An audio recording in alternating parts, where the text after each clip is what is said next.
Chris Rock's jab at Jada Pinkett Smith's shaved hairstyle at the 2022 Oscars elicited a furious reaction from her husband, Will Smith, who stormed the stage and smacked the comedian in the face. Will Smith smacked Chris Rock for making a joke about his wife, but it wasn't the first time he made controversial remarks. Hey guys, welcome to our channel. In today's video, we'll discuss the 5 times Chris Rock deserved a slap but didn't get one. So keep watching and you'll know. But first, subscribe to our channel and click the bell to never miss another video from us. So let's get started. When Will walked up on stage and smacked the comedian across the face for commenting on Jada Pinkett Smith's buzz cut, the Oscars became the ultimate drama. As she sat in the audience and rolled her eyes, Chris said he couldn't wait for G.I. Jane 2. She previously discussed her battle with alopecia. The audience and the internet may have gasped at the turn of events, but Chris has surely grown accustomed to irritating people with controversial jokes over the years. In 2019, he even stated, "If it was 5 years ago, I could see something really offensive and funny right now, but I can't do that anymore." So, hey, what are some of the offensive jokes he's told over the years? Number 1. The Oscars' first taste of controversy. During his Oscars 2016 presentation gig, he made a racial stereotyping comment about East Asians, which drew a lot of backlash. Chris, the host, introduced the accountants who had compiled the Oscar results on stage. Among those present were 3 children of East Asian descent, whom he jokingly referred to as Ming Ju, Bao Ling, and David Moskowitz. If anyone is offended by that joke, you can tweet about it on your phone, which was also created by these kids, he advised the audience.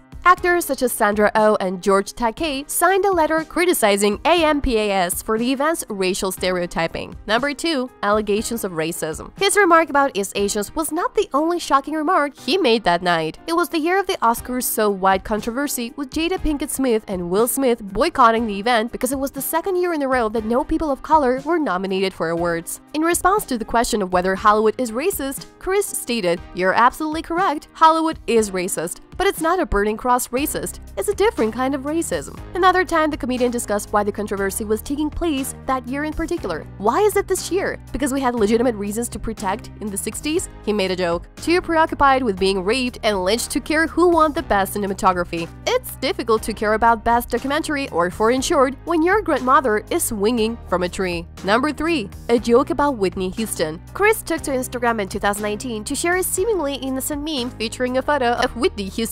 The meme said, "Me sitting in a meeting that could have been an email." It was accompanied by a photo of Whitney wearing sunglasses during an interview. His caption, however, caused a stir when he wrote, "Hurry up, I got crack to smoke." Whitney had previously admitted to using drugs during her marriage to Bobby Brown. Bobby responded to the meme by writing, "You chose to use this time of women's empowerment to try to humiliate our queen. I mistook you for a family member." Bobby, according to White, had laced marijuana with raw cocaine. Her drug use worsened following the success of The Bodyguard. Number 4. Louis C.K.'s N-word. Louis C.K. and Chris, both disgraced comedians, came under fire after a video of them repeatedly using the N-word surfaced. The video was taken from HBO's Talking Funny special in 2011 and featured the 2 stars chatting with Jerry Seinfeld and Ricky Gervais. "You're saying I'm an N?" says white comedian Louis at one point. After Chris referred to him as the blackest white guy he knows. "You are the N-rest effing white man I've ever met," he exclaims. Ricky and Louis laughed as Chris responded. Jerry stood there uncomfortably, declaring that he would never use the term again. Louis was chastised for using the word, and Chris was chastised for allowing it to happen. They praised Jerry for refusing to condone it. Number 5. A mass shooting meme. Chris previously shared a meme about mass shootings, implying that the shooter is most likely white. The first thing people say when a mass shooting is announced was the meme, which was accompanied by a photo of Betty White. The punchline is a play on her name, Betty is White. Although many people found the joke amusing, some accused him of being racist toward white people. But the Will Smith and Chris Rock slap scandal isn't about you. History is repeating itself, with white people framing black people's neutral states of legitimate anger as dangerous to them. Will Smith isn't your abusive father or ex-boyfriend, and Chris Rock isn't you as an abusive survivor who claims a single slap triggers you. It's difficult to say aloud, but after the slap heard round the world literally, thanks to uncensored haphazard Oscar coverage from Japanese and Australian television networks, it's clear that many people don't understand that they aren't the main characters right now, and that by projecting their experiences onto the situation, they're demonstrating that they believe harmful stereotypes about Black people. If you've been living under a rock for the past 24 hours, you might not know that last night at the Oscars, Will Smith walked on stage and slapped Chris Rock before returning to his seat after he made a joke about Jada Pinkett's alopecia. Smith demands that Rock keep my wife's name out of your effing mouth were censored for the American audience watching at home, but it's not difficult to read lips or the room.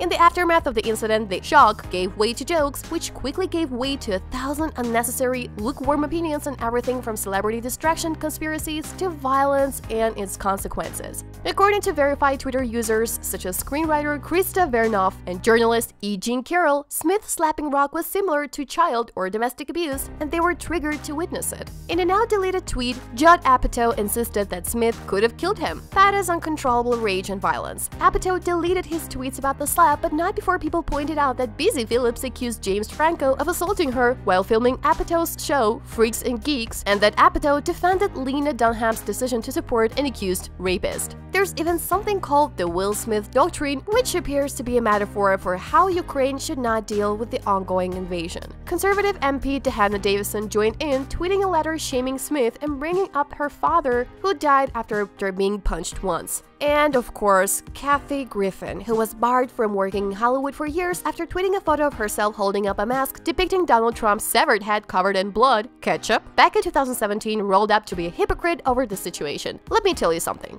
Walking up on stage and physically assaulting a comedian is very bad practice, she tweeted. Now we all have to worry about who the next Will Smith will be in comedy clubs and theaters. Bless her sweet, hypocritical heart, but few comedians are as likely to get slapped as Chris Rock because there is important context behind the action. Will Smith and Chris Rock have a history that includes Rock's previous jabs at Smith's wife, Jada. From social media comments about the Smiths' relationships to jokes about their respective careers at the 2016 Oscars, Rock has made the couple the brunt of a few of his jokes. This joke is inexcusable because it targeted her for something she's recently discussed, her struggles with alopecia. It's a cruel joke, and one that Rock, whose documentary on black hair falls short on multiple levels, should not have made. It's an aspect of misogynoir, a term coined by Moya Bailey to describe racialized misogyny that primarily affects black women and is used to keep them in their place. Jokes about a black woman's hair, or lack thereof, at a time when the Crown Act to protect them was only recently passed in the House? Misogynoir at its finest. What's interesting about the pearl-clutching reactions to their slap is that they don't recognize the violence of Chris Rock's misogynoir or his overall misogyny, given that the joke immediately preceding it was aimed at Penelope Cruz. To many of these people, the only violence worth mentioning is Will Smith's insignificant slap. That is what Mia Farrow referred to as the ugliest moment in Oscar history, which is surprising given how many people have pointed out the ugliness of events such as actor Adrian Brody forcing a kiss on Halle Berry or John Wayne attempting to assault Native activist Sachin Little Feather in 1973. The Oscars have had their fair share of embarrassing moments and a long history of awarding or nominating alleged abusers and bigots. This was not one of them. After the police killing of Breonna Taylor in 2020, the slogan "Protect Black Women" became widely circulated on the internet. It has become popular again recently thanks to the aggressive misogynoir directed at Ketanji Brown Jackson during her confirmation hearings as people praise her poise in the face of shameless anti-blackness. However, it is clear that many people believe that saying "protect black women" is just lip service that does not require action. And with that, the video has come to an end. Thank you for your time. Let us know your thoughts in the comments section. If you enjoyed the video, please like, share, and subscribe to our channel for more fun videos and up-to-date information. See you in the next video.